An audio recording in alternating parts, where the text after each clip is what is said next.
ఎట్లా ఉన్నారు? అందరూ బాగున్నారు? నేను మీలోకి తెలుగమ్మ. ఈరోజు మన వీడియో ఏమనుకున్నారు? మన మీసాల రాజు, మన రొయ్యల రాజు ఫ్రై అండి. అది ఎట్లానో తెలుసా? మరి తెలుసుకోవాలంటే ముందు మనం లైక్ చేయండి, షేర్ చేయండి, సబ్స్క్రైబ్ చేయండి. ఎందుకనంటే ఇంకా మంచి మంచి వీడియోలు రావాలి కదా. నేను కొత్తగా ఛానల్ పెట్టుకున్నాను, మరి మీ సపోర్ట్ నాకు ఎంతో అవసరం కదా. అండ్ మన వీడియోలోకి వెళ్ళిపోదామా? రొయ్యలు తెచ్చానా, అవి శుభ్రం చేసినాక 1/4 కిలో వేస్తే పోయిందండి. దాని తర్వాత అవి నీట్గా క్లీన్ చేసి దానికి మసాలాలు పట్టించాను. ఏమేమి పట్టించాను అనుకున్నా? అల్లం వెల్లుల్లి పేస్టు, కారం, ఉప్పు, పసుపు, గరం మసాలా వేసి నీట్గా కలిపి పక్కన పెట్టేశాను. మరి మన రొయ్యల రాజుగా మాత్రం ఉండాలి కదా. దాని తర్వాత స్టవ్ ఆన్ చేసి స్టవ్ మీద మన చిట్టి కళాయి పెట్టాను.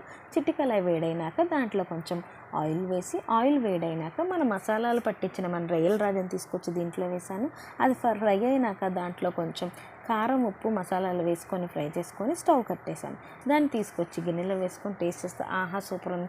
మీకు కూడా నచ్చింది కదా, తినాలనిపిస్తుంది కదా. ఇంకెందుకు లేటు, ట్రై చేసేసి